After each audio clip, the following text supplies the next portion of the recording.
இதில் வந்து உப்பு காரணம் தான் போட போகிறோம். இந்த உப்பு காரணத்துக்கு நான் வந்து பீஃப் வந்து ஒரு 2.5 கிலோ எடுத்து வச்சுருக்கிறேன். 2.5 கிலோலேருந்து 3 கிலோ வரைக்கும் இருக்கும். இதை வாஷ் பண்ணி எடுத்துக்கிட்டேன். கொஞ்சம் கூட தண்ணி இல்லாமல் வாஷ் பண்ணி வடிகட்டி எடுத்துட்டேன். இதில் பார்த்தீங்கன்னா மஞ்சத்தூள் கொஞ்சமாக போட்டுக்கோங்க. ஒரு 2 ஸ்பூன் அளவுக்கு நான் மஞ்சத்தூள் போட்டிருக்கேன். இது கூட மிளகுத்தூள் ஒரு 3 டீஸ்பூன் போட்டிருக்கேன்.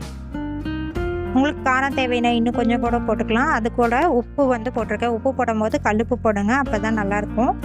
இப்போ தேவையான அளவு உப்பும் போட்டதுக்கப்புறமா நீங்கள் இதில் வேணுன்னா இஞ்சி பூண்டு பேஸ்ட்டு கொஞ்சமாக போட்டுக்கலாம். அது மட்டும் இல்லாமல் இது கூட பட்டை கிராம்பு தூளும் கொஞ்சமாக போட்டுக்கலாம். பட்டை கிராம்பு தூள் ஒரு 1/2 டீஸ்பூன் இருந்தால் போதும். இஞ்சி பூண்டு பேஸ்ட்டு வந்து ஒரு 1 டீஸ்பூன் அளவுக்கு போட்டுக்கோங்க. மசாலா வந்து நல்லாயிருக்கும். இதை நல்லா வந்து கை வச்சு கலரி விடுங்க.